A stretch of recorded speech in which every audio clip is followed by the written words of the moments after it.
Bonjour et bienvenue sur Montréal Boulevard, le podcast qui donne la parole aux personnes à l'origine d'initiatives positives qui créent le Montréal d'aujourd'hui et de demain. Je suis Aurélia, je suis architecte et créatrice de contenu et j'habite à Montréal depuis mars 2019. Dans ce podcast, je vous partage des petites perles que je découvre au fur et à mesure de ma vie à Montréal. Les sujets abordés sont divers et sans limite, alors si vous avez des suggestions, vous pouvez m'écrire par courriel ou sur Instagram. Les liens sont au bas de la description de l'épisode. Si cet épisode vous a plu, n'hésitez pas à le partager à un ou une amie que cela pourrait intéresser. On a une envie, on la concrétise, et puis même si dans l'instance ça prend pas forcément, tant que ça résonne juste, en fait, on développe notre projet sans trop se poser de questions. Et surtout aussi parce que la majorité de ce qu'on fait est souvent destiné aux autres, en fait, souvent. Ouais. Dans cet épisode, je reçois Nadia et Romain, fondateurs des plateformes Blondos et Moving Life, Écoutez pour m'y entendre et de Birdie Miam Miam, et qui, vous allez voir, sont des créateurs libres et nomades.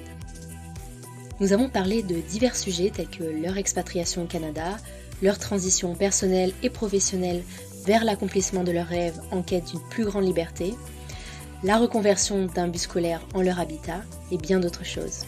Si vous aussi, vous êtes dans une période de remise en question, mais que vous ne savez pas vraiment comment vous y prendre, que vous avez peur d'apporter des changements à votre vie, cet épisode va, j'en suis sûre, vous parler, car mes invités se livrent sans tabou sur leur transition. Avec Nadia et Romain, on va voir également qu'il est possible d'avoir plusieurs activités professionnelles très différentes en même temps, et qu'on peut se lancer dans un domaine en s'auto-formant et en croyant en son projet. J'espère que cet épisode va vous plaire, et bonne écoute! Alors bonjour, aujourd'hui je suis en compagnie de Nadia et Romain. Est-ce que vous pouvez vous présenter dans un premier temps? On peut déjà démarrer, en fait, que dire que nous, donc, on est Oui. un duo C'est ça. dans la vie et dans le travail, dans tout, en fait. On est un duo dans toutes les sphères de notre vie, dans tous les plans possibles. Mhm. Et donc, le duo, c'est Blondos The Moving Life. Oui. Et en fait, c'est ça. En gros, on s'est rencontrés pendant nos études quand on était à Reims en tant que jeune étudiant en design et en art.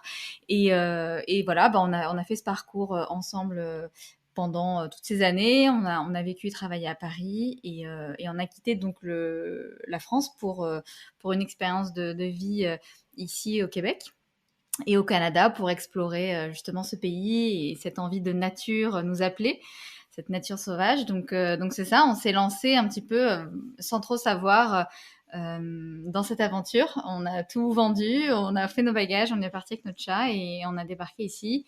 Et donc c'était super chouette, et c'est là qu'on a commencé à créer justement Blondo et parler de ce changement de vie. Donc Ouais, c'est ça. voilà. Et sinon, pour me présenter un peu plus séparément Oui. du duo. Donc je suis Nadia. Moi, je suis née en Algérie, puis j'ai grandi quelques années en Algérie. Après, je suis venue à Paris. Voilà, donc j'ai grandi à Paris une bonne partie. Et puis ensuite, voilà, donc les études en art et après toutes ces expériences de vie, quand on est venu au Canada, j'ai continué un petit peu à faire du design, etc. Et puis à développer plein d'autres choses en parallèle. Donc je fais plein de choses, hein.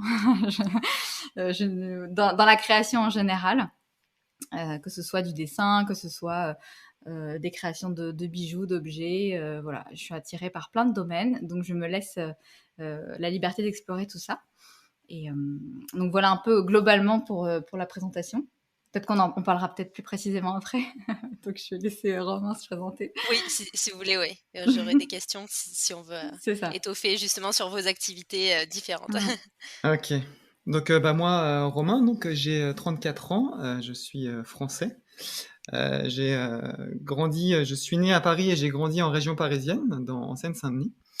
Et donc, comme Nadia l'a expliqué, donc notre petit parcours, on est donc, je suis designer et architecte de métier.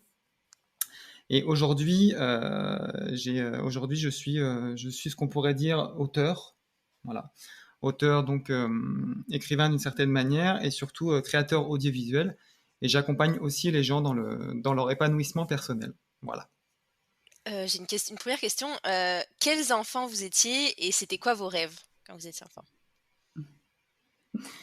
Alors moi, je suis une enfant qui a grandi en ville et en fait, j'ai été coupée de la nature pendant très longtemps et en fait, je pense que j'avais ce besoin de nature un peu enfoui en moi et dès que je me retrouvais dans la campagne, dans des endroits naturels, en fait, je me sentais vibrer et ça a été toujours un grand rêve aussi de pouvoir plus explorer la nature et le monde. Et puis après, moi, j'étais une enfant qui était assez sensible, qui dessinait beaucoup, beaucoup, beaucoup. Donc, je partais un petit peu dans mon imaginaire et puis voilà, j'aimais m'évader comme ça. Et, euh, et donc moi, je rêvais quelque part d'être dans la création en général, en fait, de pouvoir m'exprimer à travers ça, sans forcément trop savoir ce que je voulais faire, mais je savais juste que j'avais envie de vivre, voilà, de créer, de pouvoir dessiner et d'entretenir un peu cet imaginaire que j'avais un petit peu dans ma tête. Et toi, t'étais comment, petit? Alors moi, curieusement, je pense que c'est assez similaire. Je pense que je suis de nature créative et profondément indépendant et autodidacte. Je pense qu'en fait, j'ai toujours eu ce sentiment d'envie de liberté. J'ai eu beaucoup, beaucoup de mal, que j'ai pas refusé l'autorité, mais j'avais toujours besoin de faire un petit peu à ma tête. Mais c'était pas forcément en confrontation, c'était plus vraiment parce que j'avais besoin de m'exprimer à ma façon et j'avais du mal à rentrer dans des cases. Et c'est pour ça que j'ai eu, durant une bonne partie de ma vie, cette sensation de ne jamais forcément être à ma place, d'être un petit peu incompris. Et finalement, il a fallu que j'attende pas loin de la trentaine, en fait, pour commencer à trouver un petit peu ma voie et m'exprimer pleinement et trouver cette liberté que j'ai recherchée un petit peu durant toutes ces années, finalement. Donc, enfant libre, mais un petit peu enfermé.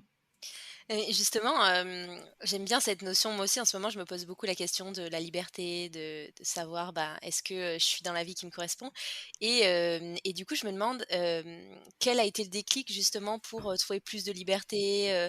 Qu'est-ce qui a fait que vous vous êtes autorisé à sortir, du «moule» entre guillemets, qu'on nous demande, tu sais, parce que, Romain, on s'était déjà parlé, puis tu m'avais expliqué que vous étiez dans un rythme avant, bah, à Paris, en mode métro boulot dodo et bah, que j'ai connu aussi et qu'il y en a beaucoup qui connaissent et que finalement, c'est difficile de s'en détacher et ça a été quoi le déclic un petit peu et comment vous avez commencé à vous en détacher? Alors, je pense que le déclic, il a été progressif, mais je pense que le point névralgique, c'est un peu notre mariage finalement, Mm. d'une certaine manière, parce qu'en fait, notre mariage a été le déclencheur d'une espèce de reconsidération de notre vie. En fait, on commençait à sentir ce qu'on ne voulait plus, en fait. Et on a profité de notre mariage pour vivre un voyage, en fait. Au lieu de partir en lune de miel une semaine dans un voyage hors de prix, mettons, on a décidé de partir avec nos sacs à dos en mode backpacker et de parcourir l'Asie pendant 2 mois, à pied, en grande partie à pied en tout OK. cas. Et c'est à ce moment-là, en fait, donc Nadia avait quitté son travail salarié.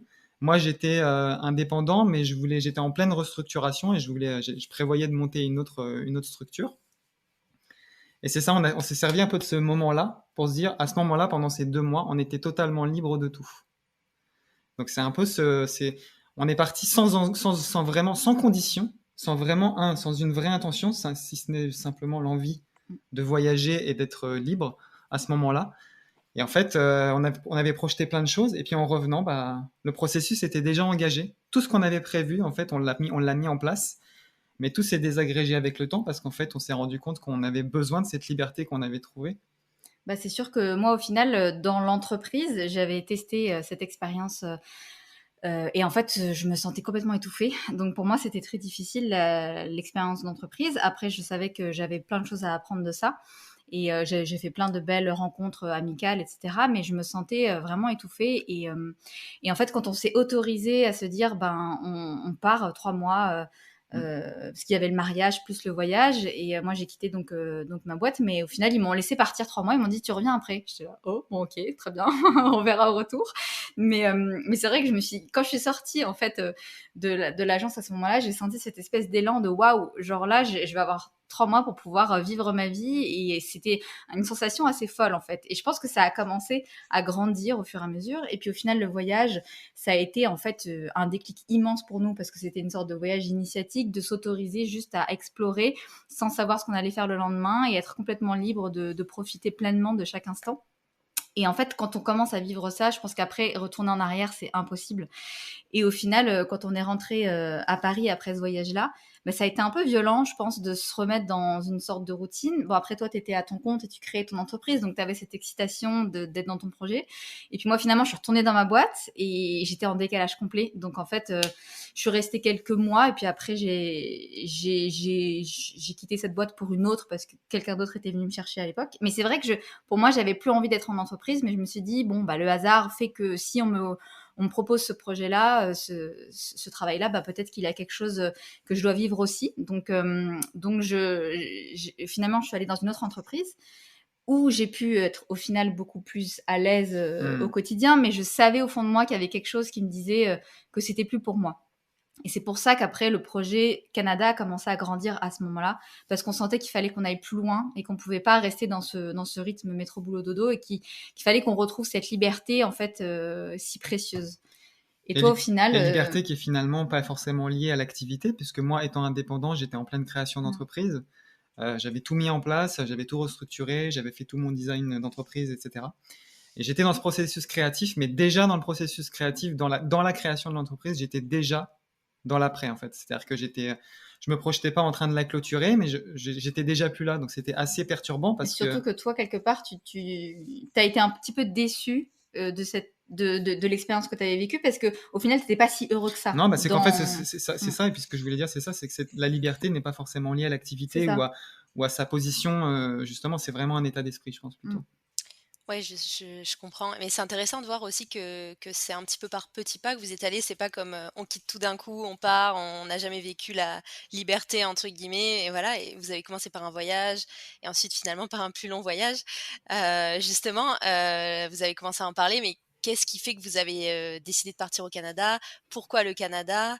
Et qu'est-ce qui fait que vous êtes autorisé justement à vivre pleinement en tout cas, à réaliser un petit peu vos rêves en venant au Canada et à vous accorder cette liberté beaucoup plus large que vous aviez avant. Bah, moi, déjà, le Canada, j'avais déjà été en voyage avec mes parents quand j'étais plus jeune et j'avais adoré ce voyage. Et je m'étais dit, Romain, t'aimerais trop le Canada, le connaissant. Et du coup, en fait, comme ma sœur vivait aussi au Canada, ma grande sœur, en fait, était partie aussi en PVT à l'époque pendant 2 ans, mais elle était du côté de Vancouver, donc dans l'ouest du Canada. Et c'est vrai que je trouvais ça quand même super chouette et enrichissant comme expérience de vie à l'étranger. Et donc, on avait pensé au Canada pour ça et aussi pour le fait que c'était par rapport à notre chat facile de l'amener. En tout cas, plus facile que par exemple l'Australie où c'est un petit peu plus compliqué sur les îles de ramener des animaux.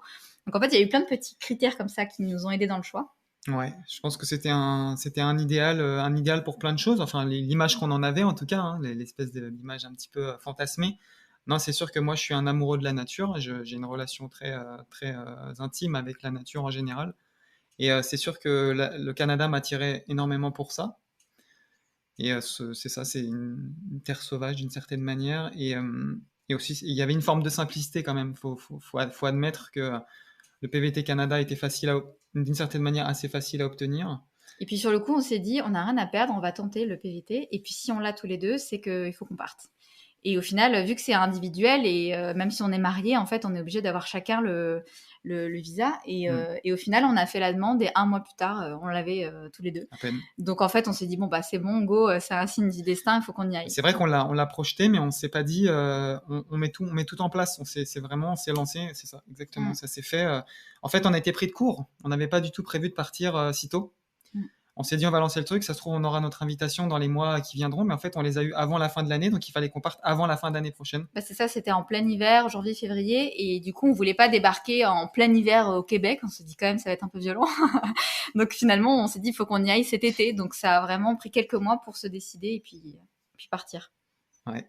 Et puis là, justement, alors, vous êtes, toi, Nadia, tu étais salariée, Romain, tu étais à ton compte. Oui. Comment ça s'est fait, cette transition-là? Parce que souvent, il y a des personnes qui sont un peu dans leur routine, qui travaillent depuis plusieurs années et qui se disent, ouais, mais tu sais, comment je mets ça en place?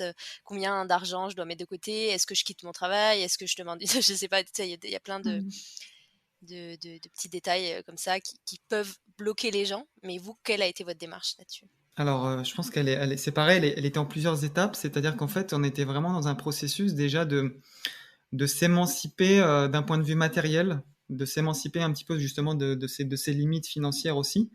Je pense que quand on est arrivé, on avait de l'argent de côté, mais pas beaucoup Moi finalement. déjà, en fait, j'ai pu avoir une rupture conventionnelle dans ma boîte. Ouais, Je m'entendais bien avec mes responsables, etc. Et quand je leur ai dit que je partais au Canada, ils ont été super dans le soutien, ils trouvaient ça génial. Et en fait, oui. ils m'ont permis d'avoir ça. Donc c'est vrai que du coup, ça m'a permis aussi Ça nous a permis d'avoir financièrement l'argent qu'il fallait déjà pour le d'argent pour... PVT, c'est puisque ça. c'est sûr qu'il y a un argent à Oui. avoir déjà pour prouver sa bonne foi quand on arrive, qu'on a de l'argent. Et en fait, c'est surtout que les premiers mois, d'une certaine manière, on a continué de travailler un petit peu à distance Oui, avec la... en D'accord. arrivant. Donc en avec la fait, on avait France. vraiment, je pense on avait mis l'argent qu'il fallait pour l'entrée sur le territoire. Et C'est après, ça. on avait que ça finalement. Et après, Nadia continuait de travailler et moi, je réactivais. En fait, j'avais des projets qui étaient finalement presque encore en cours.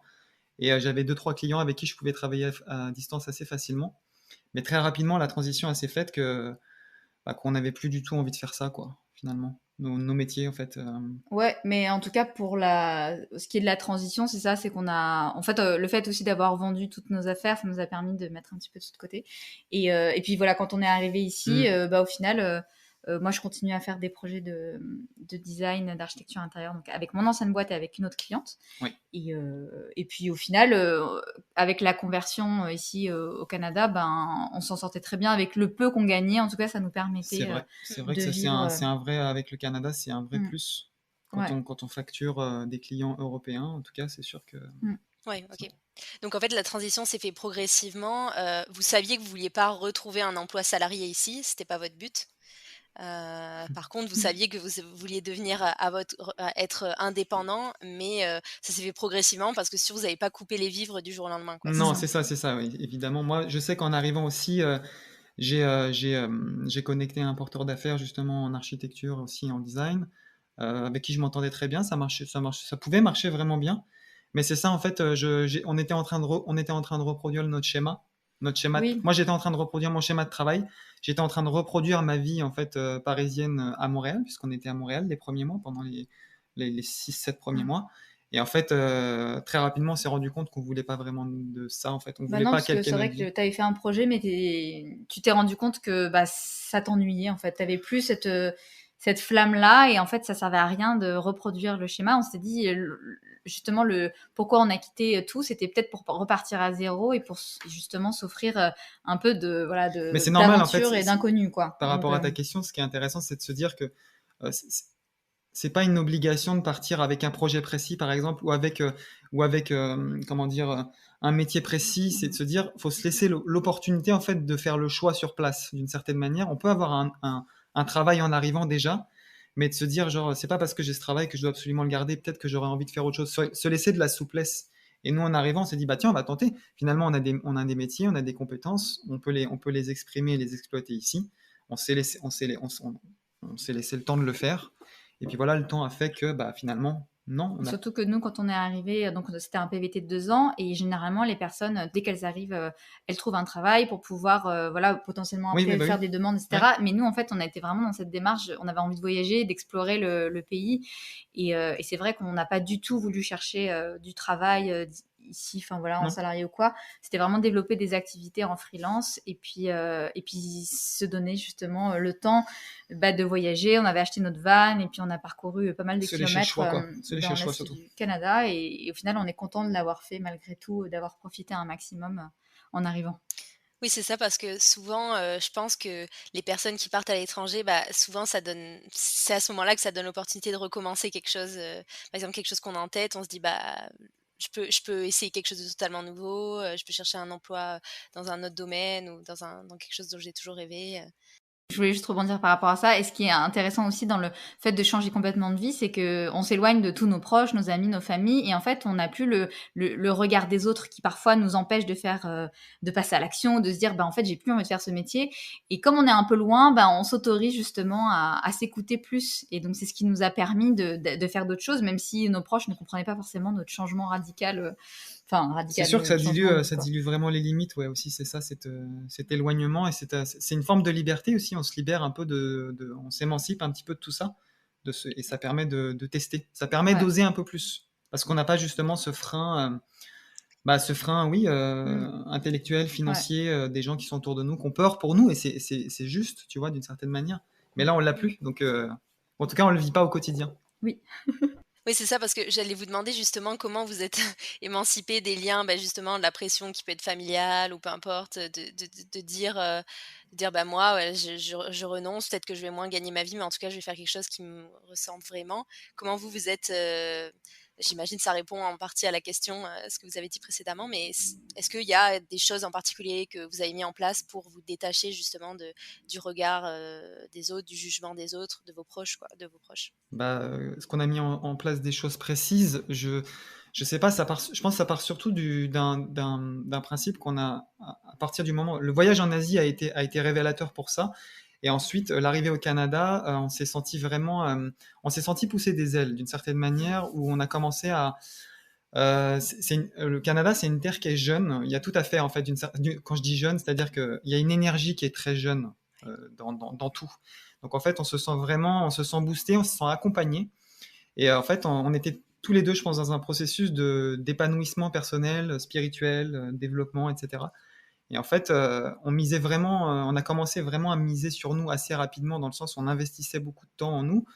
Et ce processus, je pense qu'il s'est fait assez naturellement. Je sais pas Et si on. puis même vis-à-vis de nos proches, quelque part, ça les étonnait pas en fait que C'était ouais, assez étonnant que ça les étonne pas, ouais. justement. Parce qu'en fait, quand on a dit, bah, genre, on va faire ci, on va faire ça, ils ont fait, bah ouais, ouais, ça paraît logique. Genre, de toute façon, vous avez toujours été un peu comme ça. En fait, c'est comme si on avait renvoyé toute notre vie une image dont on se rendait pas forcément compte. Et en fait, que c'est ça.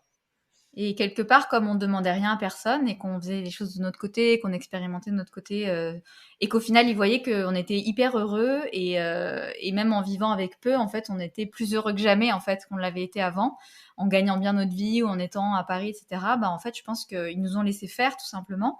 Et puis, ils ont découvert ces parties de nous progressivement. C'est vrai qu'au début, c'est difficile. Moi, je sais, vis-à-vis de mes parents, c'était un peu compliqué parce que, voilà, je sais que, voilà, mon père, il a quand même beaucoup de peur par rapport à des métiers qui sont pas voilà, Stable. salariés, stables, etc.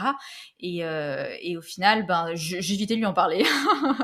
Hmm. Tout va bien, il n'y a pas de souci, je vis ma vie, j'ai mes projets. Et même si au final, ben, au fur et à mesure, mes parents, ils ont compris voilà, bah, que le freelance, bah, voilà, c'était très bien aussi, qu'on pouvait vivre comme ça, bah, quelque part, ils étaient rassurés de voir qu'on allait bien. Donc, ils n'ont pas forcément cherché à nous surprotéger. Et puis même les amis, au final, ils nous ont vu expérimenter des choses et ça les a pas étonnés de. Non, ça les a pas étonnés, puisque Mm. surtout, je pense que on est et Nadia et moi très indépendants, encore une fois, de base, même psychologiquement. Mm. Et puis en tant que couple, on a toujours formé une team. Donc en fait, les gens nous ont toujours vus comme une espèce d'équipe, un vrai duo.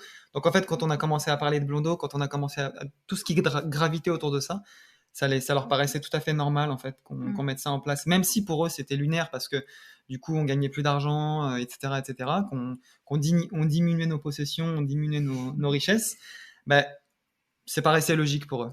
Mais en même temps, en écoutant plein de podcasts et puis même en discutant avec des gens, je me rends compte que finalement, il y a beaucoup de gens qui ont envie justement enfin, j'ai l'impression qu'on est en train de passer une époque où peut-être la génération de nos parents était plus dans la possession, dans le fait la réussite, c'était gagner beaucoup d'argent, etc. Et en fait, il y a beaucoup de gens de notre génération qui se rendent compte qu'en fait, ouais, c'est bien beau de gagner 4 000 € par mois, travailler 80 heures semaine, mais en fait, tout ce que tu fais, c'est faire un burn-out, Mm. tu le temps de rien faire et finalement, c'est pas du tout ça la richesse, c'est pas ça, quoi.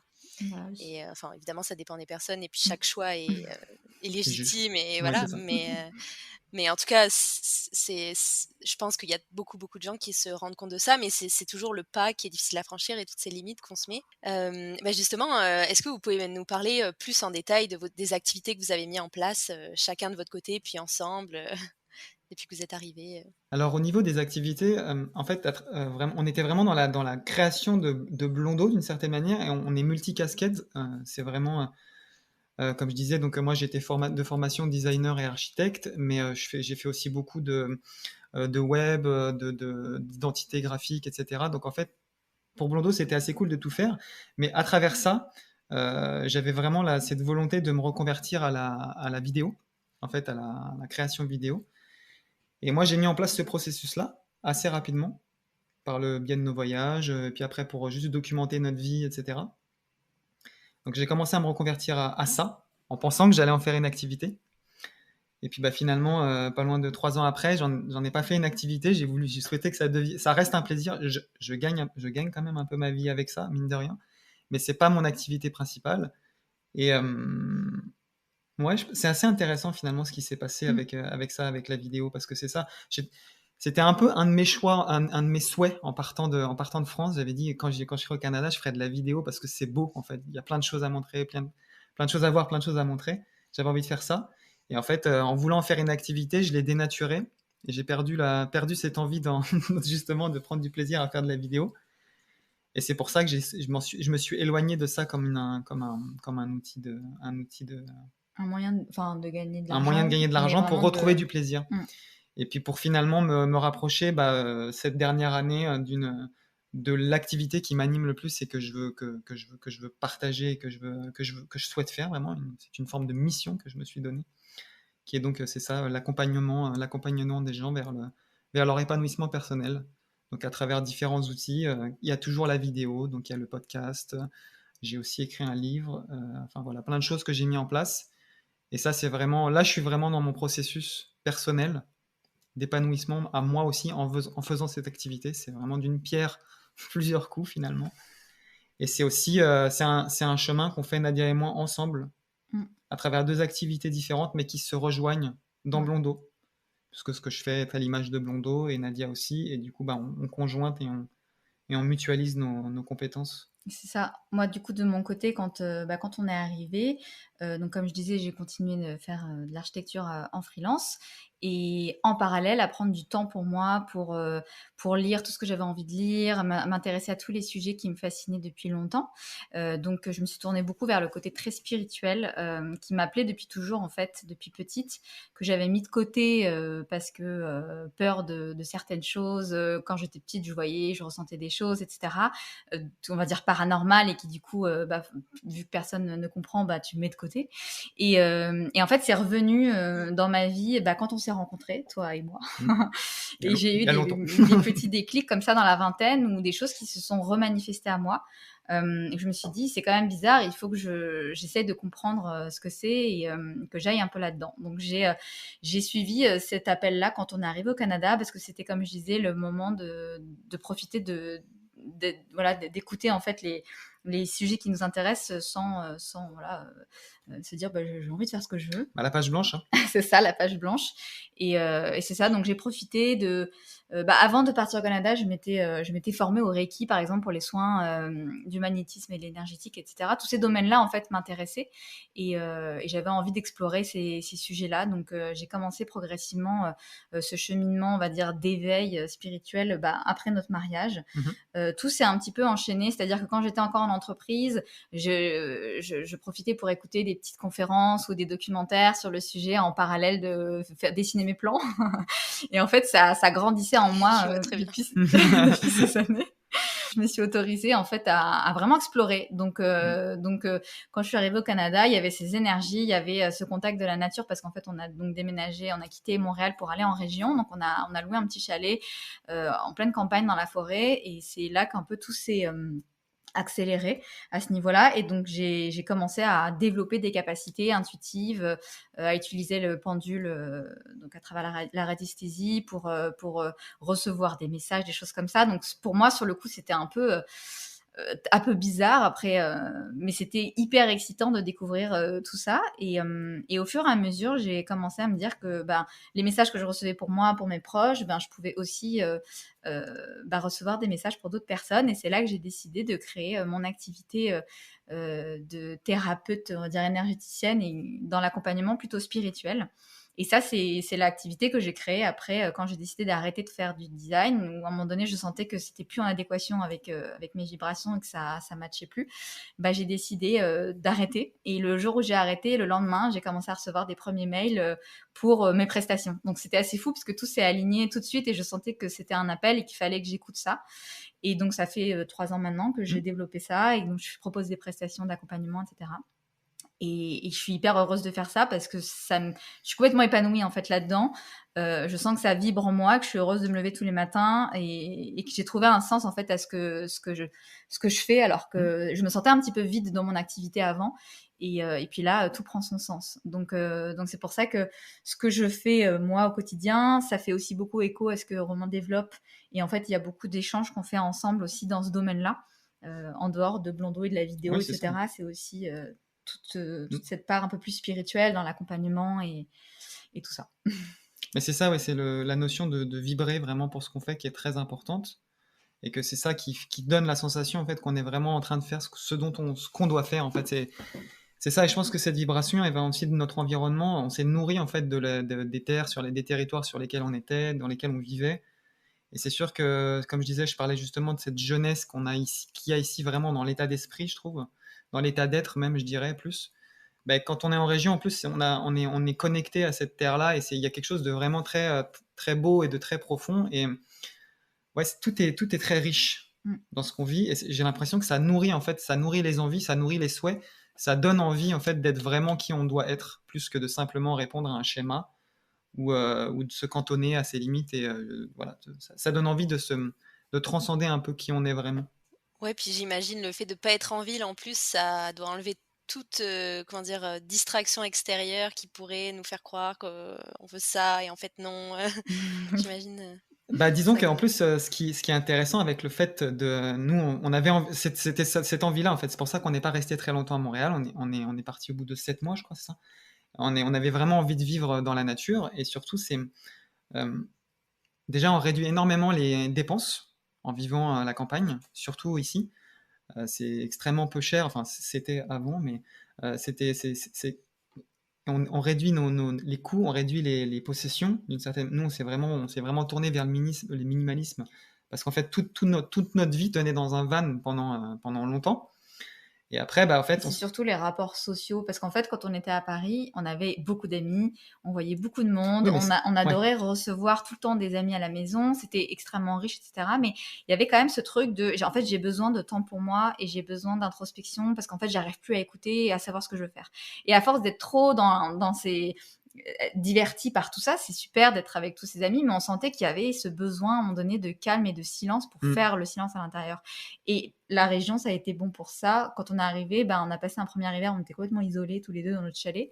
Mais ça, c'est parce que j'étais en partie parce que ça. j'étais blessé, mais J'étais blessée au genou, donc en fait, il était alité pendant 3 mois. Et, quand et même en fait, pas, mais on était seuls là-dedans. Et c'est là que ça nous a permis vraiment de retrouver ce calme et de plus faire les choses en fonction des autres, mais de les faire vraiment pour nous et de s'écouter pleinement. Et c'est là qu'on a pu s'écouter et savoir ce qu'on voulait faire. Mais en fait, avant, on n'avait pas l'occasion de le faire parce qu'on était tout le temps préoccupés par plein de choses. c'est redonner de la qualité à l'instant présent, et même dans les relations, parce que Ouais. finalement, les relations que tu entretiens dans les communautés, dans les villages, c'est extrêmement, ça a toujours du sens en fait. Quand tu croises ton voisin, il se passe quelque chose, il y a rien de superflu. Et en fait, tout ça, ça nourrit aussi ce truc-là. C'est vrai que c'est. On avait besoin de passer par cette étape. Ouais. Et au final, les rencontres qu'on a faites derrière, au printemps, on a rencontré plein de monde. Et là, c'était hyper riche. Et c'était waouh, parce qu'en fait, on avait pris ce temps pour nous, pour se réaligner, en fait.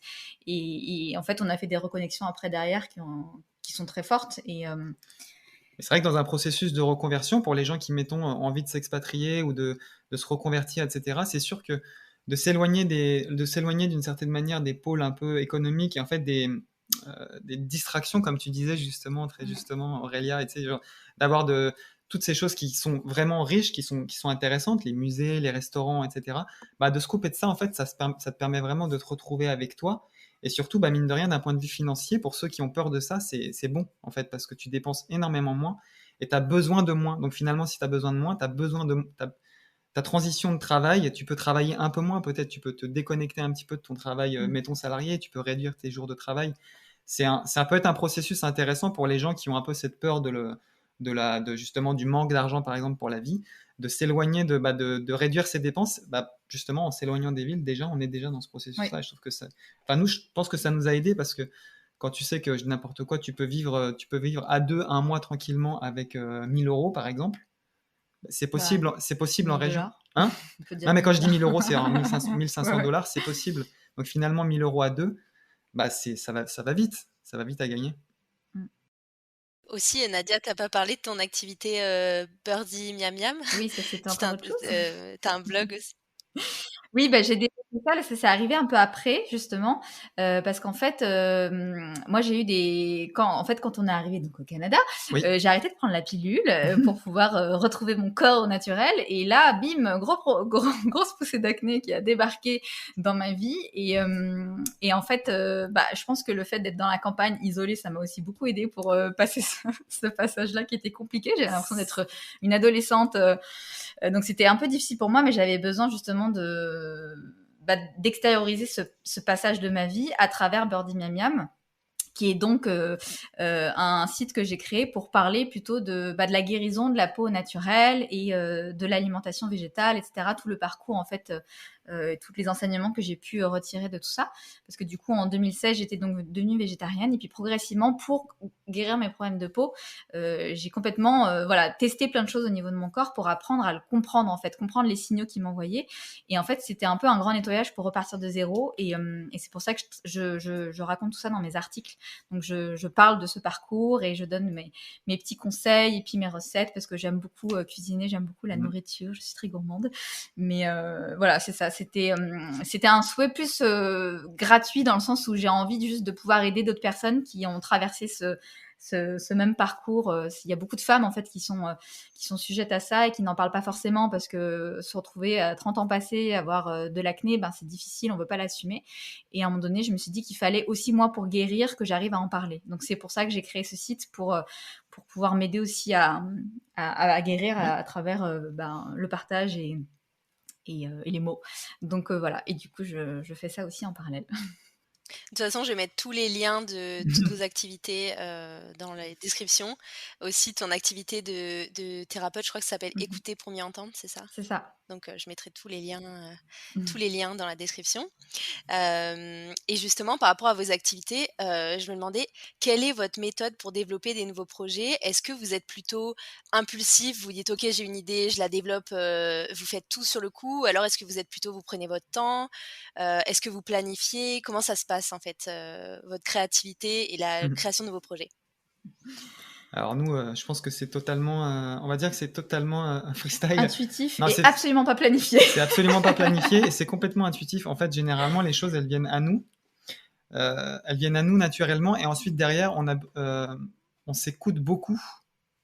C'est-à-dire on se force pas et on fait les choses et généralement en faisant ça, les choses déjà d'une arrivent naturellement et quand on les développe, ça va beaucoup plus vite que quand on entre dans la résistance avec un projet, à forcément peut-être trop vouloir faire les choses trop rapidement, à trop aller dans le concret.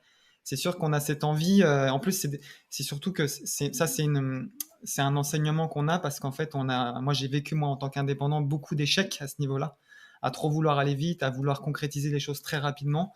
Et en fait, on se blesse, on s'abîme en fait à travailler comme ça, on se fatigue. Et en fait, aujourd'hui, maintenant, c'est ça, c'est quand on essaye le plus possible de s'écouter. Et surtout, on a un outil principal dans notre vie qui nous permet de développer nos projets, c'est la méditation. C'est vraiment au cœur de ces méditations-là qu'on trouve notre équilibre. Et justement, les outils pour une méditation du matin, c'est là qu'on va savoir ce qu'on va faire dans notre journée. Si, en dehors, bien sûr, évidemment, de tout ce qui est programmé, que sont les séances, etc. Mais d'un point de vue créatif, c'est là qu'on détermine un peu ce qu'on fait. C'est là qu'on a beaucoup de réponses à nos questions. Quand on pense à quelque chose qui nous ferait plaisir de développer, en fait, on s'écoute. Et puis, si ça vibre juste, on dit, vas-y, go, j'y vais.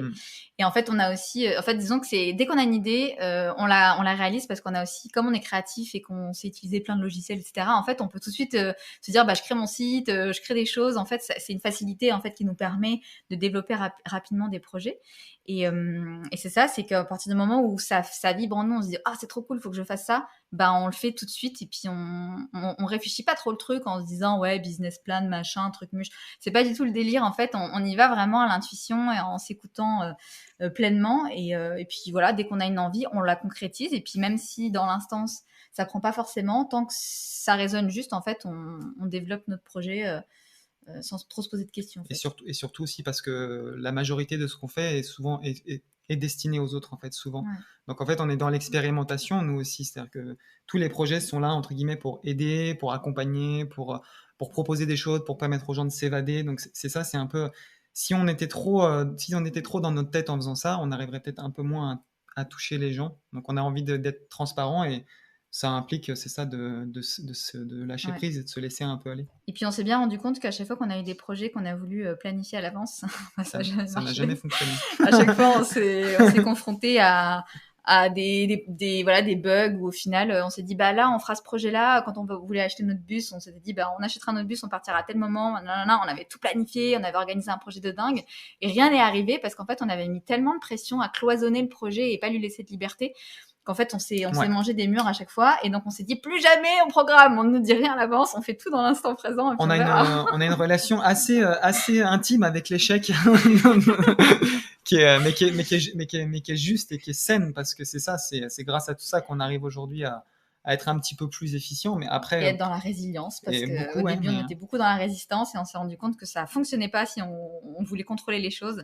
Et à partir du moment où on a lâché prise et on a fait confiance, en fait, tout est devenu beaucoup plus fluide. Et c'est comme ça qu'on fonctionne en général pour tous nos projets. Ouais, parce que nos projets sont aussi, nos projets pro, si on peut appeler ça des projets pro, sont toujours aussi très, très intimement liés aussi justement à notre vie. En fait, c'est des projets de vie souvent à chaque fois. Tout ce qu'on fait, ça s'ancre dans notre vie. C'est pas...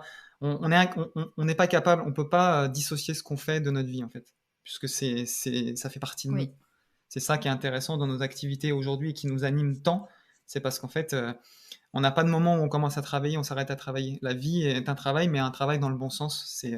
Toute notre vie est une expérience et du coup, on se sert de notre expérience, de nos échecs, de tout ce qu'on rate, de tout ce qu'on réussit pour le partager et pour essayer que les gens, pas forcément nous suivent comme exemple, mais qu'ils puissent s'approprier justement ces exemples-là pour peut-être les adapter eux-mêmes justement à leur vie, quoi. Ouais, c'est vraiment la question de l'intuition en fait, qu'on a tendance à pas du tout écouter en fait. Surtout, je trouve notre société, quand on est dans le travail, on sent bien que des fois il y a des moments, on n'est pas au bon endroit, on fait pas les choses comme on devrait le faire, mais on s'écoute pas, et c'est vraiment ça. Cette question-là. Donc en fait, si je comprends bien, vous n'avez pas, par exemple, vous faites pas de to-do list du lendemain, de choses comme ça. C'est vraiment à l'intuition. Non, vraiment. Et même plus, c'est ça. J'étais un listeux, comme on pourrait dire. J'étais quand même. J'adore les boîtes, les cases, les listes, les trucs bien rangés, bien organisés. Attention, c'est ça. L'intuition et le côté entre guillemets sensible n'implique pas forcément le côté juste. Je disais freestyle au début, mais non, moi, par exemple, je suis quelqu'un de très rigoureux et très hiérarchique dans ma tête. Quand je mets en place des choses, là, par contre, c'est carré. Mais non, c'est ça, on se laisse de la liberté, on se laisse cette liberté-là. Parce qu'en fait, dès par exemple, on projette un truc pour le lendemain, en fait, on se rend compte que c'est jamais comme on avait prévu, que ça se décale à chaque fois. Donc, en fait, ce qu'on se dit, c'est qu'on se dit, par exemple, dans la semaine, on a envie de faire ça. Donc, on se liste les choses qu'on a envie de faire. Et puis après, on les fait en fait, en fonction de ce qu'on ressent dans la journée. Est-ce que là, on est plutôt dans un trip d'écriture? Est-ce que là, on a envie de faire ça? Et en fait, les choses, elles viennent s'emboîter dans le puzzle progressivement dans la semaine. Mais on se restreint pas, en fait. On se donne une liberté de pouvoir créer au moment où c'est le plus juste. Oui, c'est ça. Encore une fois, en dehors des rendez-vous, c'est ça. Je trouve que c'est un bon outil d'avoir une to-do list. C'est correct d'avoir une to-do list à partir du moment où tu n'es pas en train de répartir tous les éléments qui vont te contraindre en fait et qui vont dire à cette heure-là je vais devoir faire ça, mais si à cette heure-là t'as pas envie de le faire, c'est correct, tu vois. Donc d'une certaine manière, c'est peut-être avoir le processus inverse, c'est noter ce que tu as fait dans ta journée plutôt que de noter le matin ce que tu vas faire dans ta journée. C'est marrant, j'ai eu une discussion avec une amie la semaine dernière qui me disait exactement la même chose elle se note à la fin de la journée plutôt pour se dire waouh, trop cool, j'ai fait tout ça plutôt que d'avoir la frustration de ne pas avoir réussi à terminer. Parce qu'au final, on finit sa journée, on est super content d'avoir fait tout ce qu'on a fait et on n'est pas frustré de ne pas avoir fait ce qu'on avait prévu. Et en fait, c'est beaucoup plus sympa parce qu'après, on va se coucher, on est trop bien. Et même si tu n'as fait qu'une chose, tu as quand même fait une chose. Alors que si tu n'as fait qu'une chose sur 5, tu sais, t'imagines, non, la satisfaction est différente et puis c'est ça, c'est quand même plus agréable. Ouais, et puis finalement, j'imagine en suivant cette intuition, en fait, bien sûr, bon, le mot productif n'est pas forcément très adapté, mais on est plus productif peut-être en suivant son intuition plutôt qu'en ayant une liste énorme qui nous restreint et qui du coup ne révèle pas notre plein potentiel, entre guillemets. Oui. Ça, j'ai l'impression que ça fonctionne. C'est certain. Je pense en tout cas, que pour nous, ça c'est bien. Non, c'est sûr, je pense que oui. Après, c'est ça, c'est pas miraculeux. C'est-à-dire qu'on a tous on rechute. Enfin, moi aussi, je rechute souvent, tu sais, justement dans le délire, genre, bah, faut que je fasse ça, faut que je fasse ça, faut que je fasse ça. Mais Mm. avec le recul, tu prends toujours conscience, bah, pourquoi j'ai résisté justement pendant 2-3 heures sur un écrit ou sur quelque chose, sur une vidéo, peu importe, sur une photo, peu importe. Bah, pourquoi j'ai résisté alors que si j'avais dit bon, j'arrête pour le moment, je fais autre chose, peut-être je vais même pas travailler, je vais faire un truc qui va me faire plaisir, je vais y revenir dans 2 heures. Et c'est ce qui m'a pris 3 heures de résistance, m'aurait peut-être pris qu'un quart d'heure, alors que si je m'étais vraiment écouté. Mm. Mais ça, c'est Mm. important aussi de garder en tête que c'est pas quelque chose, même si on l'a acquis, même si on l'a compris, même si on l'a assimilé, bah, ça peut tout le temps revenir, hein, Mm. Et c'est pour ça que ce qu'on a mis en place ces derniers jours Oui, avec notre défi anti-routine, c'est justement arriver à s'écouter et s'offrir des moments dans la journée, parce que c'est le moment où on va faire des choses pour nous. On va être tellement plus productif après derrière dans la création d'autres choses, parce qu'on se sera donné ce moment-là. Mm. Et ça nous aide beaucoup au quotidien Oui, de oui, le oui, faire, et puis vraiment de se laisser du temps en fait pour développer plein d'autres choses, plein d'autres activités en parallèle de ce qu'on doit faire au du travail. quotidien. Et en fait, on est beaucoup plus épanoui, en fait. On Oui. est plus, Et surtout, c'est ça, comme je disais, on distingue plus les temps de travail. Et, Mm. parce qu'au final, on travaille énormément. C'est curieux, ça paraît bizarre, mais en fait, c'est quand même, la charge de travail est quand Mm. même énorme. Mais c'est ça, à partir du moment où on le fait en fonction de nos envies, bah, c'est tout de suite plus, Oui. ça passe mieux. Oui, parce qu'en fait, ce que vous faites, bah, évidemment, j'imagine, il y a des choses qui vous font moins plaisir que d'autres, mais ce que vous faites, ça vous fait plaisir finalement, et Oui. j'imagine, et vous sentez que ça vous Mm. épanouit, donc Ouais, forcément, on est plus capable de travailler longtemps sur ces c'est moments-là, on ça. quantifie moins, quoi. On essaye de valoriser tout ce qui nous fait plaisir plutôt que. Mm. Ouais. Et justement, je voulais revenir, vous avez parlé du fait que vous avez acheté un van quand vous êtes arrivés, c'est ça? Oui. Oui. Est-ce que vous pouvez m'en parler un petit peu et me parler un petit peu des voyages que vous avez faits, en van? Ah, ce petit van, ce pauvre petit van qui a Bah, fini à la. on l'avait déjà trouvé en France. Ouais, C'était notre amie qui habitait ici à Montréal. Elle avait vu une annonce, ah, il y a un van à vendre, il serait parfait pour vous. Et en fait, nous, on devait arriver une semaine après. On avait prévu de partir 2 semaines, en fait, après, du coup, le moment où on avait vu le van. Et pour nous, c'était notre van, quoi. Donc, en fait, on a tout de suite envoyé un message au propriétaire. Et en fait, on a été les premiers à le voir quand on est arrivé à Montréal. Eux, ils revenaient de leur road trip, c'était des Belges, oui, des amis qui revenaient d'un grand voyage aux États-Unis, au Canada. Et en fait, on l'a tout de suite vu et puis on l'a acheté tout de suite. ouais, Il était déjà aménagé pour la route, etc. Il y avait tout l'équipement dedans, donc c'était parfait parce que nous, on avait prévu de partir une semaine après. c'est ça. Ouais. On a juste repeint un peu, on l'a mis à notre goût, vu qu'on est un peu des designers, architectes, on se sent un peu obligé à chaque fois de Mettre un petit mettre peu notre touche. notre touche, mais. Et puis en fait, on est parti au bout de 2 semaines, direct sur la route avec notre chat Léon, Ouais. qui n'avait jamais exploré ailleurs que l'appartement parisien dans lequel on était, donc on était un peu inquiets au début. Et puis finalement, il nous a suivis dans l'aventure. Ouais, ce premier road trip, ça a été vraiment un super voyage et ça a été pour nous aussi l'occasion vraiment de tomber amoureux du Canada, hein, très clairement. On a fait toutes les maritimes, donc on a fait tout le Québec dans son ensemble, sans monter dans le nord évidemment, enfin dans le Grand Nord, je parle. Et on a fait donc, La Gaspésie. Et jusqu'en ensuite, Gaspésie, puis Nouveau-Brunswick, île du Prince-Édouard et la Nouvelle-Écosse. On a vraiment fait tout le tour. ouais, Et tout ça pendant ces sur 2 2 mois à mois. peu près, ouais. Sur 2 mois. Donc on a quand même pas mal bourré. OK. Parce on voulait tout faire avant les premiers vrais froids. Ouais, parce qu'on est rentré fin octobre Ouais. et on voulait pas trop Ça se geler dans le van. commençait déjà à être un petit peu juste en Nouvelle-Écosse à la Oui. fin octobre. Puis tous les campings commençaient à fermer, donc Ouais. on sentait que c'était la fin de la saison. Donc, Pour les foires, après, c'est ça. Mais c'était fou comme voyage, c'était tellement enrichissant, tellement beau, tellement on en rêvait de ça en fait quand on a quitté Paris, donc on était juste comme des enfants tous les jours. Après on était quand même super fatigués parce qu'on enchaînait quand même assez rapidement tous les jours d'exploration. Bon, c'est vraiment nourri, je pense que ça a vraiment donné une dynamique à notre vie. On a pris de la nature dans tous les sens. En plus on a suivi les couleurs, on était en plein dans les couleurs, donc on les a suivis sur toute la route et c'était Puis beaucoup d'océans parce qu'on était. On a suivi toute la côte beaucoup. Donc c'est ça qui est assez intéressant, c'est que on n'a pas forcément cette image-là du Canada, d'une certaine manière, c'est ce rapport à l'océan. Et là, on imagine souvent les grandes forêts, les montagnes, etc. Et là, on a suivi la côte pendant 2 mois. C'est quand même assez un vrai coup de cœur pour les maritimes, un vrai coup de cœur. Et ce van, il nous a supporté pendant 3 ans. On lui en a fait voir de toutes les couleurs. Et que l'année d'après, on est reparti avec lui justement avant de quitter Montréal. On est reparti avec lui de Montréal et on est allé jusque sur Terre-Neuve. Sur l'île de Terre-Neuve, ouais. Sur Donc l'île on a de vraiment Terre-Neuve. tout traversé rapidement. Et hop, on a pris un bateau, puis on est allé sur l'île pendant 3 semaines. Ouais. Et ça aussi, c'était dingue. Pour une Hyper cha- sauvage, magnifique. Ça, je l'ai compris qu'après, en fait, mais c'est moi, j'ai dit à Nadia, j'ai envie de voir des icebergs, juste, j'en rêve, en fait, je veux voir des icebergs et Terre-Neuve, ça a l'air tellement magnifique.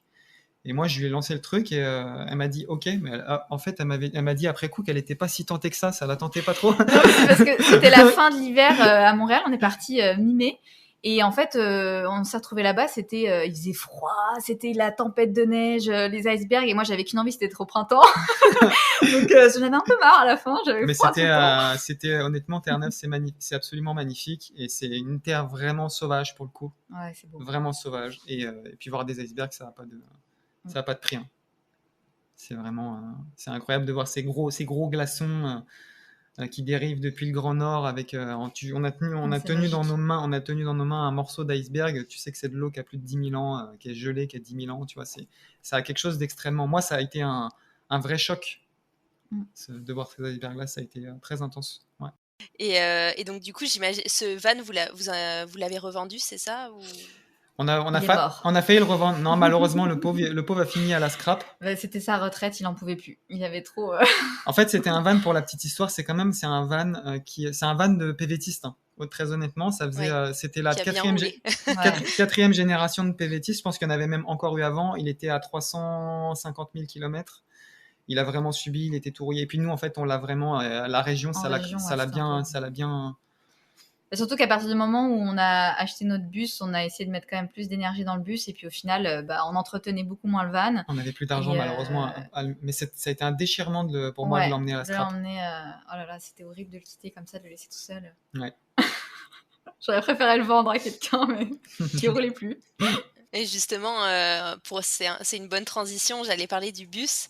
Donc, est-ce que vous pouvez nous parler de votre projet de bus scolaire Alors ça, c'est pareil. Bah, ce projet, c'est un peu c'est un espèce de fantasme qu'on avait. Et puis finalement, cette envie, elle a commencé à se nourrir quand on était à Terre-Neuve. À Terre-Neuve, ouais. En fait, en allant à Terre-Neuve, je ne sais pas pourquoi, on a commencé à avoir des bus jaunes partout. Voilà, des petits school bus nord-américains classiques. On a commencé à en voir partout et ça commençait à nous trotter dans la tête. Et moi, j'arrêtais pas d'en parler à Nadia. Je disais, ah, attends, c'est quand même cool un bus scolaire et tout. Genre, ça te dirait pas qu'on en prenne un, qu'on se fasse une conversion et tout. Parce qu'on avait vraiment envie, on projetait ça vraiment d'acheter un van et de le reconvertir à notre goût, voilà, justement, entre guillemets, de réexploiter nos compétences en archi. Ouais. Mais un van un peu plus spacieux que celui Mais un qu'on van un avait. peu plus spacieux qu'on avait parce qu'on pouvait pas se mettre debout, etc. dedans. Et ouais, ça a commencé à se nourrir à partir de là. Et puis voilà, en revenant de Terre-Neuve, on a déménagé après à l'été, on a été habité dans notre chalet, etc. Ça faisait son petit chemin, mais c'était pas forcément, c'était pas prévu finalement qu'on le fasse forcément, quoi. Mais finalement, c'était devenu après tellement une sorte d'obsession. On y pensait beaucoup. Ouais, en fait, on s'est dit, c'est peut-être qu'il c'est faut qu'on début, achète un bus. c'est ça, c'est début 2019, ça a commencé à devenir un peu obsessionnel. Et puis jusque c'est ça. Après, on s'est dit, mais ça a été là pour le coup, ça a été du jour au lendemain. On s'est dit bon bah on achète un bus, on le convertit. Mais C'est vrai que même avant, quand on était à Paris, on avait un peu cette grosse envie un jour de se dire on pourrait vivre dans une mini-maison et construire notre propre mini-maison. Et on s'était dit, le bus, c'est une belle première étape de construction de mini-maison, même si c'est un véhicule et c'est autre chose. Mais on s'est dit, pourquoi pas se faire ce petit challenge-là. Ouais.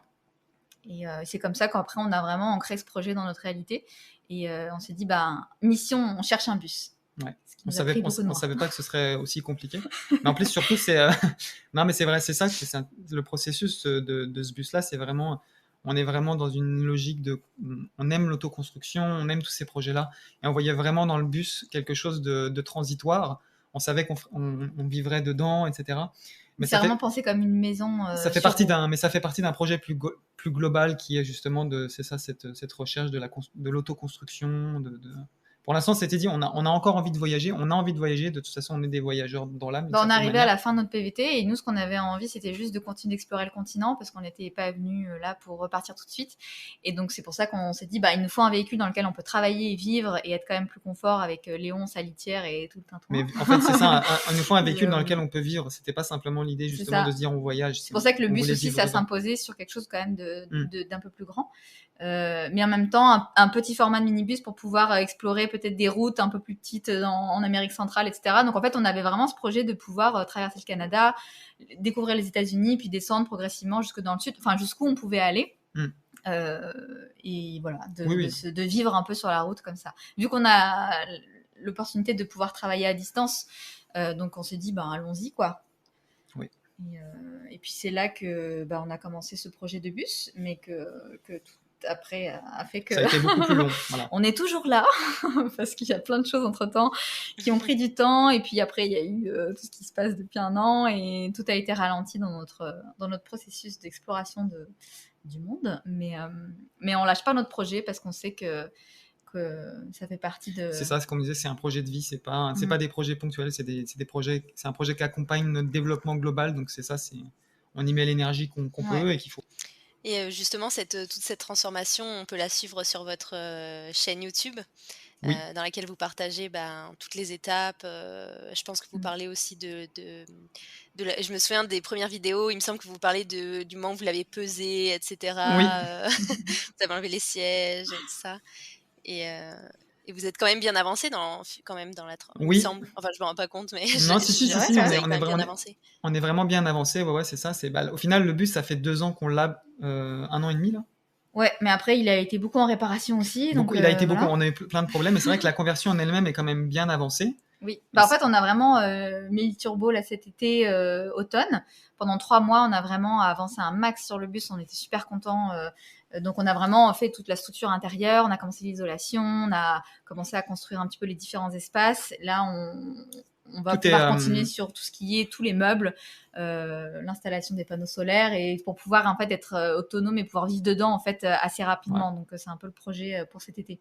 Nos vidéos, justement, expliquent tout ça parce qu'on avait envie de... on a un cycle de vidéos dans lequel on documente notre vie, donc ça faisait partie de notre vie à ce moment-là, de la conversion du bus. Et puis, on a aussi une playlist dédiée justement à la conversion de l'autobus scolaire en lui-même, donc étape par étape, beaucoup plus technique et beaucoup plus précise. Pour aider les personnes qui voudraient se lancer dans ce même type de projet. C'est ça, là, c'est vraiment tout un projet qu'on met en place uniquement et gratuitement, justement, pour que les gens puissent derrière eux-mêmes convertir leur autobus. Oui, vous avez parlé, Nadia, tu as parlé des panneaux solaires, etc. Justement, c'est intéressant de savoir c'est quoi un petit peu les choses minimales dont on a besoin quand on veut vivre dans un bus, que ce soit pour l'électricité, pour Internet, etc. Parce que j'imagine il y a plein de gens qui se posent cette question. Puis, c'est quand même assez complet et pointu. On n'est pas encore, on sait tout ce on sait pas encore précisément tout ce qu'on va mettre, mais c'est sûr que c'est vraiment comme une faut imaginer ça comme une cabane off-grid, quoi. C'est-à-dire avoir des réserves d'eau avec des pompes. Donc, soit des pompes mécaniques, soit des pompes électriques. Ensuite, on a des panneaux solaires pour l'électricité. Et nous, c'est vrai qu'on utilise quand même beaucoup d'équipements, ordinateurs, appareils photo, caméras, tout ça. Il y a quand même une grosse consommation électrique qu'il va falloir qu'on gère. Donc, c'est pour ça que ça, on est encore dans cette étape où on ne sait pas exactement combien on va devoir mettre en watts, etc. là, kilowatts, mais ça, on va se mettre dedans là cet été, et puis on va demander aussi des conseils, on va essayer vraiment de faire les choses bien, mais c'est sûr que en dehors de ça, après au final, c'est trouver des options, des astuces pour pouvoir se chauffer peut-être pas électrique, pour pouvoir... nous, on va mettre un poêle à bois. On aimerait bien pouvoir mettre un mini poêle à bois pour se chauffer avec ça, et puis utiliser cette chaleur-là même pour faire chauffer des choses. Enfin, trouver des astuces, et peut-être aussi être moins sur les ordinateurs, arriver à vraiment développer des activités qui s'extraient un peu de ça pour pouvoir ne pas forcément prendre trop d'énergie. Et après, vu qu'on va vivre dedans au quotidien, c'est sûr que ça demande une organisation même spatiale pour pouvoir travailler ensemble, être dedans dans un petit espace. Il y a tout ça qu'on a pensé en amont, vu que c'est nos métiers d'origine, donc on prend plaisir à penser la fonctionnalité, à penser à toutes nos activités. Mais après, c'est sûr que ça demande aussi des budgets d'aménagement qui, nous, comme on n'a pas les fonds pour le faire d'un coup, on est obligé de faire par étapes. Donc comme on continue de travailler en parallèle, dès qu'on a un peu d'argent de côté, hop, on passe à une étape après pour pouvoir acheter. C'est pour ça que notre projet, il a pris au final un peu plus de temps que prévu. Parce qu'on a perdu beaucoup d'argent dans les réparations mécaniques qu'on aurait pu mettre dans l'aménagement. Mais bon, la vie est escalée, donc on fait comme on peut, quoi. Ouais. Et je pense que c'est ça, derrière ce projet, c'est comme un projet comme je disais, de cabane off-green d'une certaine manière de mini-maison. Il y a une forme de... faut juste avoir en tête une forme de sobriété, c'est ça que tu disais, genre essayer de réduire notre temps notre consommation. Ça passe aussi peut-être par réinventer un peu encore une fois nos métiers, essayer de voir tout ce qu'on peut faire hors énergie électrique. C'est ça, et c'est ça qui est intéressant, c'est un vrai défi. Et puis après, sinon, on peut aussi le but, l'idée, c'est de pouvoir switcher, de pouvoir se plugger directement à un réseau si on le veut, se brancher à une prise et avoir du courant en continu sans forcément exploiter nos panneaux solaires. Ouais. Et pareil pour l'eau. Mais après, c'est vrai que la vie en bus, c'est aussi pouvoir être beaucoup à l'extérieur. Donc, c'est aussi, comme tu dis, un peu transformer nos vies et profiter aussi beaucoup de l'extérieur, de faire des choses plus manuelles et ne pas être trop enfermé, quoi. Donc, c'est sûr que la vie, après, au quotidien, elle change. C'est plus le même schéma que dans une vie en appartement ou quoi. Donc, même en maison, tout court. Votre PVT s'est terminé l'année dernière, c'est ça, il me semble? Il y a 2 ans? Il y a longtemps. L'été, c'était août 2019. Il y a presque, ça fera 2 ans cet été, ouais. Et en fait, à la fin de notre premier PVT, on a fait un prolongement de visa, donc tourisme de 6 mois en ligne, comme sur le bassin qu'on était déjà inscrit. Ouais. Et donc là, on a pu donc avoir 6 mois supplémentaires pour continuer au final notre recherche aménagement de bus. C'est quelque chose que tout le monde peut faire, c'est ça. On a une prolongation possible à partir du bassin d'origine. Ouais. Mais c'est sûr que nous, notre schéma est un peu bizarre parce que c'est sûr qu'on est touriste en fait présentement là au Québec et au Canada. Ouais. Et comme nos activités sont en ligne et sont référencées en France, c'est correct. À partir du moment où on n'est pas mandaté ici, on ne peut pas être mandaté ici. C'est interdit par la loi. Sinon, c'est du travail dissimulé. Mais on ne peut que travailler en ligne avec. Oui, même si vous facturez en France. Ça dépend de la forme de la facturation. C'est-à-dire que on peut vendre une prestation, on ne peut pas être mandaté pour faire une prestation, parce que là, sinon, c'est un travail illégal. Par exemple, pour l'achat de création, comme de la photo, des choses comme ça, en fait, on peut nous acheter du contenu photographique parce que c'est un travail en fait. Ça, c'est intéressant pour ceux qui font ce genre de métier-là. C'est vraiment, c'est ça. Tu vends sous le régime des droits d'auteur. Ouais. Donc ça, c'est OK. Mais tu n'as pas le droit. Un organisme ne peut pas m'appeler pour faire une vidéo de valorisation touristique. Ça, c'est interdit. Après, c'est sûr que nous, au final, quand on a fini le PVT, c'était donc pour voyager, etc.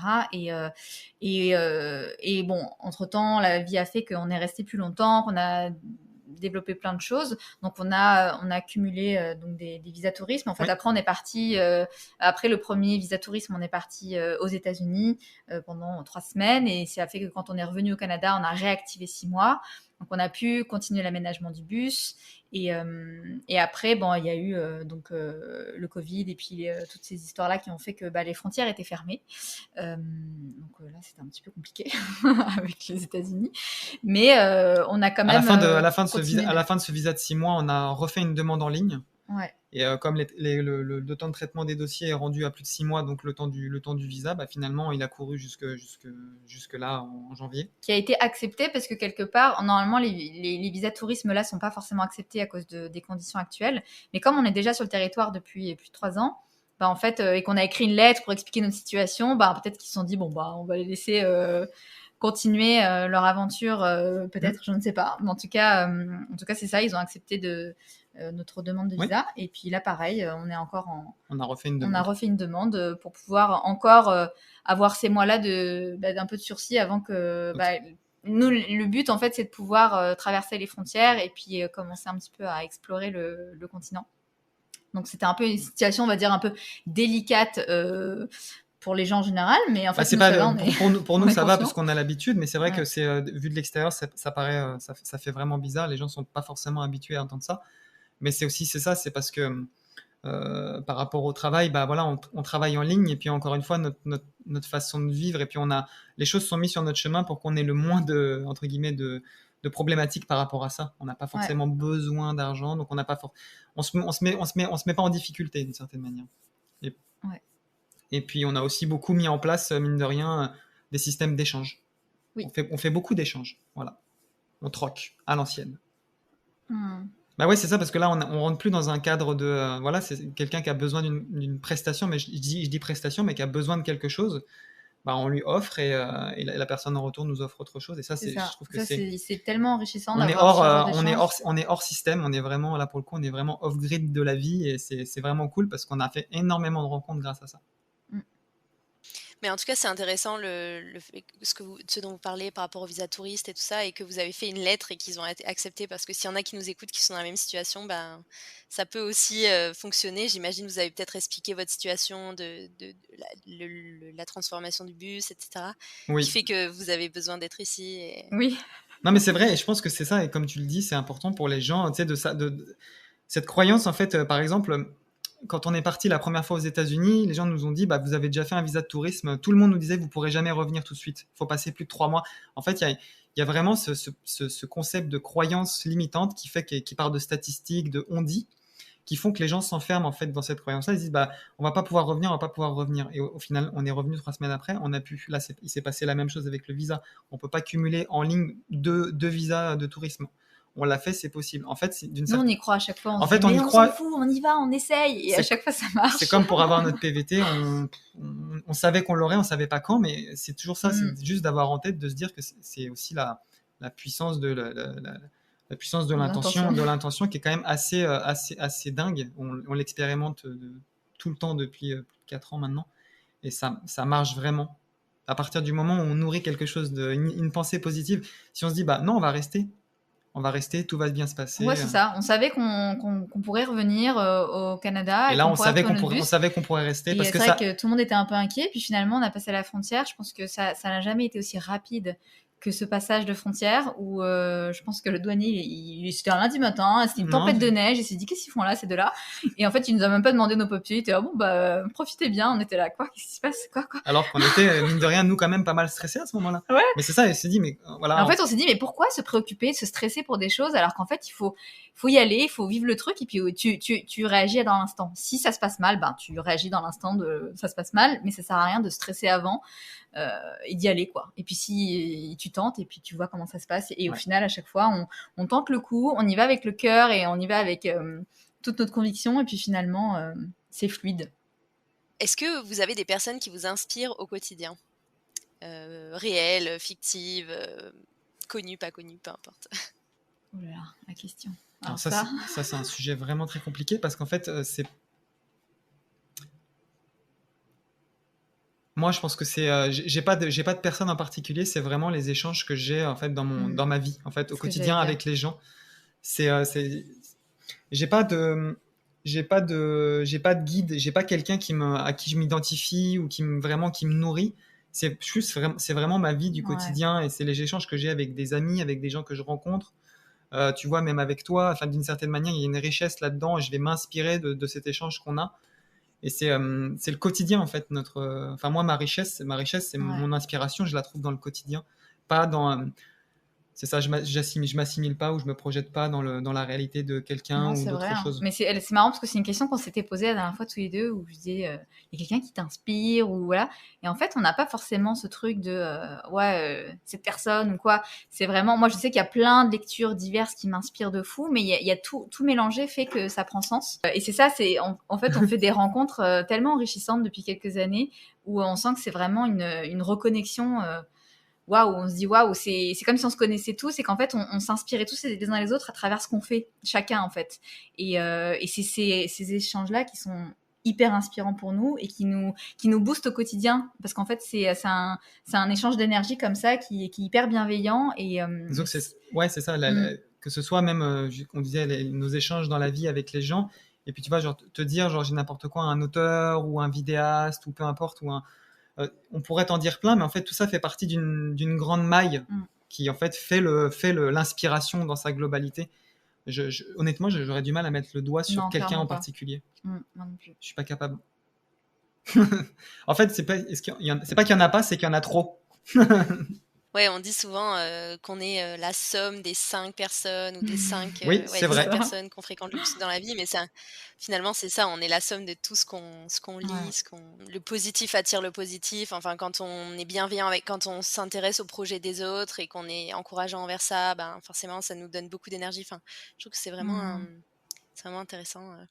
Et est-ce que vous avez des œuvres, à recommander justement à nos auditeurs, que ce soit des livres, des podcasts, Il y en a des beaucoup. peu importe? Ouais, là, c'est pareil, Bah alors moi d'ailleurs sur mon site internet Écouter pour mieux entendre, j'ai fait justement une page spéciale lecture où en fait je partage toutes les lectures que je trouve enrichissantes sur plein de domaines. Bon après c'est quand même il y a beaucoup de spirituel puisque c'est mon domaine voilà, mais il y a plein d'autres lectures qu'on lit, il y a plein de choses qu'on pourrait conseiller.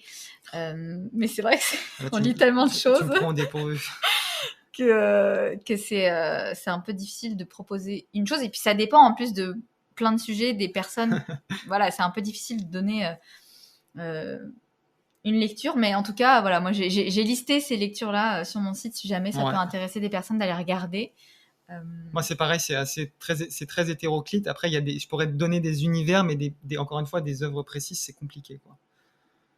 C'est compliqué. Si, moi, pas si, je te l'avais dit d'ailleurs en privé, Aurélia, il y a un livre qui, moi, il y a quand même un livre, mais qui est un livre finalement ultra connu, vendu, c'est La Prophétie des Andes, qui m'a. C'est un roman, donc c'est C'est un vraiment un roman. roman initiatique. C'est un roman initiatique, mais qui est très qui a simple, été un déclic pour qui est toi. très simple et très accessible, qui a été un Ouais. déclic en même temps que l'Asie pour moi. Et ça, c'est un livre vraiment cool qui, je pense, qui est très simple, qui paye pas de mine et qui peut parler de. En fait, il a différents niveaux de lecture, on peut le relire à différentes étapes de sa vie. Il ne nous dira jamais la même chose. On verra d'autres choses. Donc Ouais. ça, c'est ça qui est. Moi, c'est il y a ça un qui est livre cool. que je suis en train de lire en ce moment, qu'on m'a conseillé, que je trouve hyper intéressant, justement là-dessus. Ça s'appelle Kilomètre Zéro. Et en fait, c'est une sorte d'approche aussi un peu initiatique. Voilà.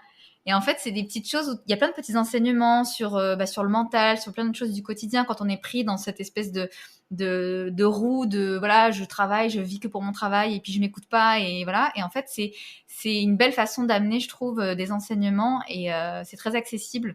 Donc ouais, ça peut être une lecture qui peut être facile à lire et intéressante.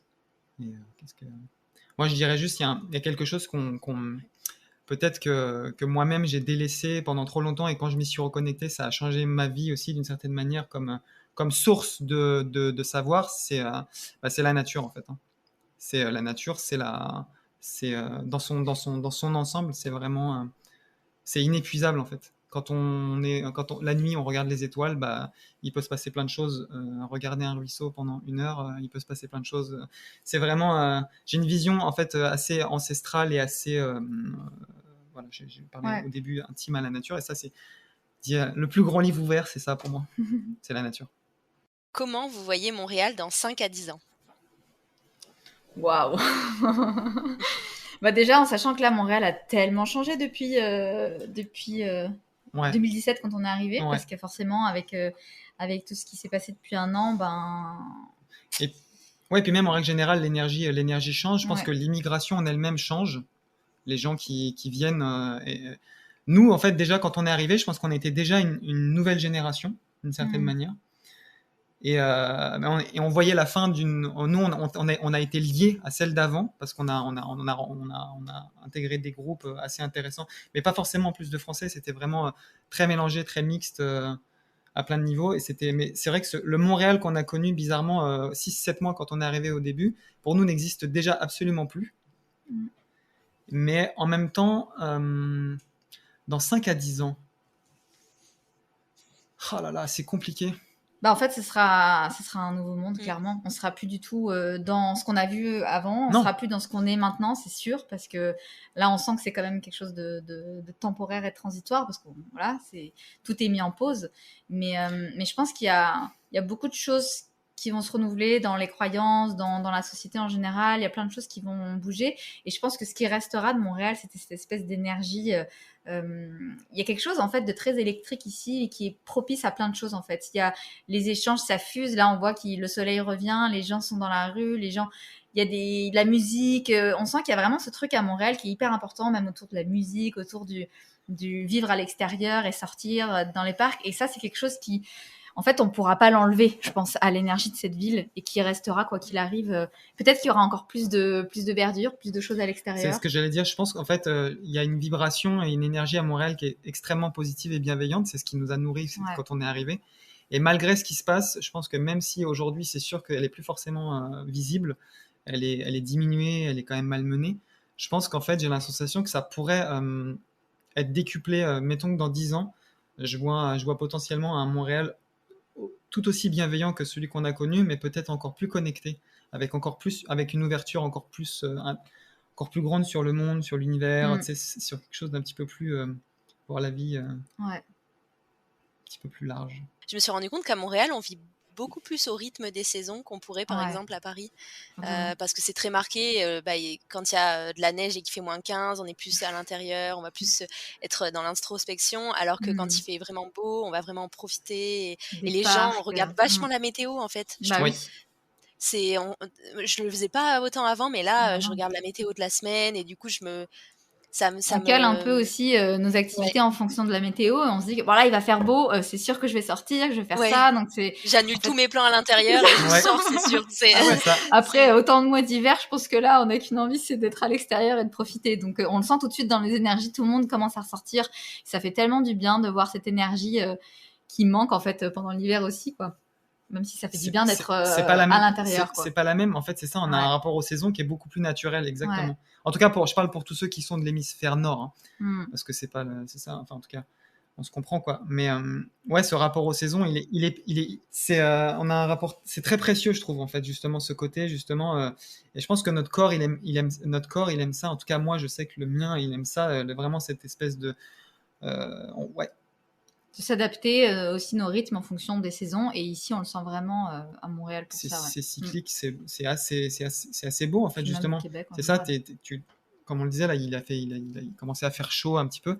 En fait, on prend le plaisir de redécouvrir cette chaleur et de pouvoir juste être dehors et de se laisser en t-shirt prendre le soleil. C'est décuplé parce qu'en fait, t'as pas pu vraiment le faire pendant plusieurs mois. Cette espèce de je trouve que c'est explosif, et ça, je trouve que c'est ça qui est précieux, vraiment.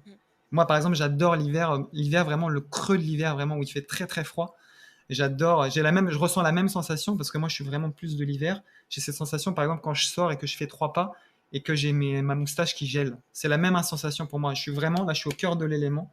Il y a quelque chose de fort, je trouve, qui est vraiment ton corps il est là, quoi, tu vois, tu le sens vraiment bien, ton corps. Ça c'est clair. Mais tu vois, c'est quelque chose qu'on n'a pas justement quand on est justement dans un pays plus tempéré comme la France, et encore plus à Paris, parce qu'on sait qu'en ville aussi les températures et le climat il est différent, parce qu'il y a la chaleur qui est générée par la ville, d'une certaine manière, donc ça crée des bulles, mais on n'a pas c'est plus linéaire, donc en fait on n'a pas cette sensation de changement, de transition. Notre corps il est linéaire lui aussi, donc en fait on n'a pas de cycle. Là on a des cycles créatifs. Tu vois, dans l'hiver, on va être beaucoup plus dans l'introspection, comme tu disais, Aurélia. On va nourrir des choses. Le printemps va être dans la formulation, l'été, ça va être l'action, et l'automne, ça va être plus on est dans quelque chose, on prend conscience de ce qui a été fait, et on va re-rentrer dans une phase introspective. C'est d'avoir les saisons comme ça, je trouve que c'est une vraie richesse. Oui, c'est vrai, je suis vraiment d'accord là-dessus. On arrive à la fin de l'épisode. Est-ce qu'il y a quelque chose que vous aimeriez rajouter, ou des questions, ou peu importe? Je pourrais juste dire ce que je dis à chaque fois, c'est toujours, je pense que c'est un peu notre leitmotiv, c'est que de faire en sorte que les gens n'oublient jamais de rêver, d'une certaine manière, se laisser toujours porter par ses désirs et par ses souhaits, et ne pas s'imposer de limites. D'une certaine manière, je pense que c'est ça. Ça peut être un bon mantra dans la vie, tu vois. C'est les limites qu'on a, c'est celles qu'on s'impose, et si on décide qu'on n'a plus de limites, tout est possible.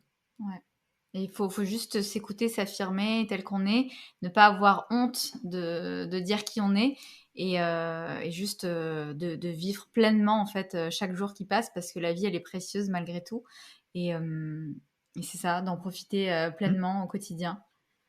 Et s'écouter, parce qu'en fait on a tellement de choses à chacun à offrir, c'est illimité, quoi. On n'a plus le temps de se limiter. Il faut se révéler, c'est le temps de la révélation. En tout cas, merci beaucoup pour cet échange super intéressant. Merci à toi. Qui va beaucoup apprendre à nos auditeurs et beaucoup aider. Merci à Romain et Nadia pour cet épisode passionnant, et merci pour votre écoute. Si cet épisode vous a plu, n'hésitez pas à nous le dire et à les suivre sur Blondo The Moving Life, Birdie Miam Miam, et écoutez pour m'y entendre. À bientôt. Suivez-moi sur Facebook, sur Instagram @montrealboulevard.podcast. Je partage régulièrement des choses qui pourraient vous intéresser. À bientôt.